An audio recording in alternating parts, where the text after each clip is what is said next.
सबसे आगे की श्रृंखला में भारत के विदेश मंत्री का मौजूद रहना भारत की ताकत को बता रहा है। अल साल्वाडोर के राष्ट्रपति के ठीक बराबर में बैठे भारत के विदेश मंत्री डॉक्टर जयशंकर उस लाइन में मौजूद थे जो लाइन राष्ट्रपतियों के लिए पहले से रखी गई थी। बिल्कुल ट्रम्प साहब के सामने खड़े हुए थे। He was the first man in the first line, ठीक है। साथ उनके ऑस्ट्रेलियन, जापानीज और वो जो लीडरशिप है, जो जापानीज रिप्रेजेंटेटिव है वो सेकंड लाइन में खड़े हैं। आप प्रेफरेंस का ऑर्डर देखिए, किस कंट्री को क्या दिया गया है। विवेक रामास्वामी, जब भी कैमरा डोनाल्ड ट्रम्प साहब पे आता था, विवेक रामास्वामी पे चला जाता था, संदूर पिचाई पे चला जाता था। जेडी वांस के साथ उषा वांस सामने नजर आ जाती थी। वहां कोई नहीं था तो मेरी कौम का कोई बंदा नहीं। ट्रम्प प्लस मोदी जो है वो बड़ा डेडली कॉम्बिनेशन है। रियलिज्म यानी वास्तविकतावाद। मैंने सुना इस वक्त फ्लाइट्स फुल हो गई हैं जो अमेरिका से भाग रही हैं, मतलब अमेरिका से उड़ रही हैं, सॉरी। मैंने सुना है वहां पे जितने भी लेफ्ट लिबरल थे, वो रविश कुमार के जो भाई लोग हैं वहां पर, मैंने सुना है सब फ्लाइट्स फुल करा रहे हैं अपनी भागने के लिए। दुनिया के ममालिक जो इंटरेस्ट ग्रुप होते हैं वहां पे लॉबिंग करते हैं, PR करते हैं। बिल्कुल सही कह रहे हैं आप। हमने अपनी हमारे बारे में डिस्कशन ही नहीं हो रही। हम वहां पे या तो रिसीविंग एंड पे हैं, या हम डिफेंसिव हैं, और या हम सोच रहे हैं कि ठीक है जी, जो करना है ट्रम्प नहीं करना है, आगे जो करेगा देख लेंगे बाद में। जब भी फाइलें खोली जाएंगी तालिबान की, आपकी फाइल भी उसमें से कोई एक आध निकल के गिर पड़ेगी टेबल से। 22 रिपब्लिकन कांग्रेसमैनों ने बिल पेश किया था कि हम जो वहां से बेइज्जत होकर निकले हैं उसमें पाकिस्तान का क्या हिस्सा है। नमस्कार दोस्तों, आप सब जानते हैं कल ट्रम्प ऑफिशियली बन चुके हैं अमेरिका के प्रेसिडेंट, और कल रात ट्रम्प ने ओथ लिया है अमेरिका के प्रेसिडेंट के लिए। और इसी दौरान दुनिया भर के काफ़ी सारे बड़े बड़े लीडर्स जो ट्रम्प के करीबी हैं, वे सब सेरेमनी में पार्टिसिपेट होने के लिए पहुंचे थे। लेकिन दोस्तों, इसी दौरान एक वीडियो काफ़ी ज़्यादा वायरल हो रही है दुनिया भर में, जहां पर हमारे फॉरेन मिनिस्टर जयशंकर सर सबसे पहले रो में दिखाई दे रहे हैं, बिल्कुल ट्रम्प की आंख के सामने। और जयशंकर सर जो लाइन में खड़े हैं, वो लाइन दुनिया भर से आ रहे राष्ट्रपति के लिए रिजर्व किया हुआ लाइन था। लेकिन इसमें भी जयशंकर सर को आगे रखना ये दिखाता है भारत की ताकत और भारत कितना महत्वपूर्ण है अमेरिका के लिए। इसके बाद जयशंकर सर वहां पर मौजूद क्वाड के फॉरेन मिनिस्टर से मुलाकात किए और अन्य अमेरिकन गवर्नमेंट की जो लीडर्स बनने वाले हैं उनसे भी मुलाकात की है। तो चलिए इसी पर आगे पाकिस्तानी मीडिया का रिएक्शन देखते हैं। Doctor Jaishankar is the only south Asian जो कि मेरा ख्याल है डोनाल्ड ट्रम्प की इनॉग्रेशन और जो उनकी ओथ टेकिंग सेरेमनी है उसमें मौजूद थी, और वो बिल्कुल ट्रम्प के सामने खड़े हुए हैं। वो जारी बात है, जो फॉरेन मिनिस्टर पैनी है ऑस्ट्रेलिया की, उससे भी मिल रहे थे, वो भी उनके साथ हैं। विवेक रामास्वामी से भी उनकी मुलाकातें हुई हैं। तो आप ये समझ लें, जिसे वो कहते हैं ना कि वो एज ए स्पेशल, वो एज एनवॉय गए हैं, ठीक है जी, प्राइम मिनिस्टर मोदी के। और जाहिर बात है इसमें उनको तो नरेंद्र मोदी साहब की जगह से रिप्रेजेंटेशन करना is something which is interesting.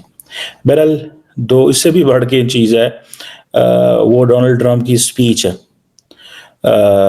सबसे पहले तो जारी बात है, उन्होंने कहा है कि जी मैं नेशनल इमरजेंसी लगाने लगा हूँ अमेरिका के जो सदर्न बॉर्डर है, ठीक है जी, मैक्सिको से तमाम किस्म की जो इलीगल एंट्री है वो बंद कर दी जाएगी।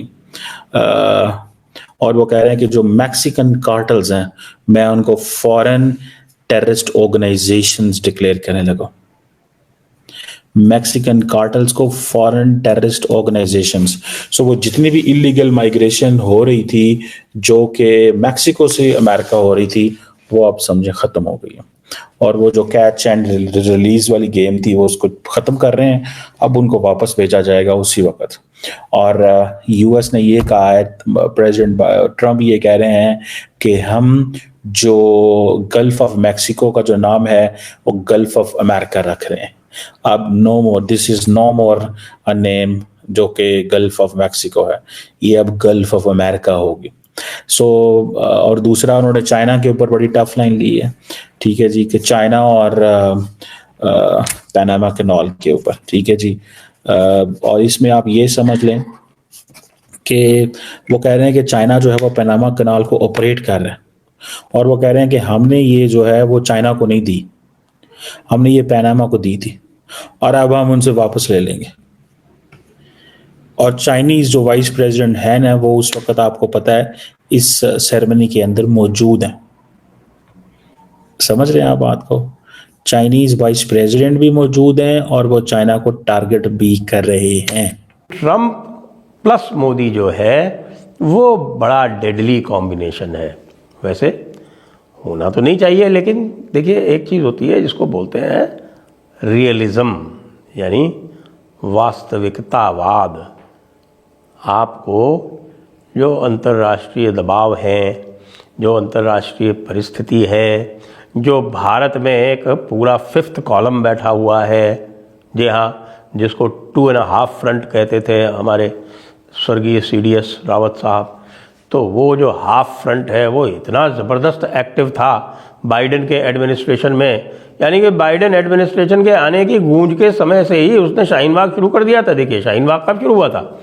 शाहीन बाग जो है वो ट्रंप के चुनाव के जस्ट पहले आरंभ हो गया था, जब उनको पता था कि भाई ट्रंप इस समय कुछ नहीं साथ कर पाएगा।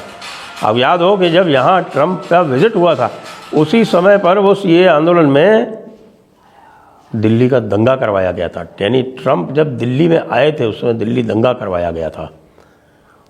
वो पूरा सोरोस गैंग जो था वो फुल एक्टिव था। सोरोस गैंग ने कोई कसर नहीं छोड़ी। बस सोरोस गैंग ने तो आपको पता है कि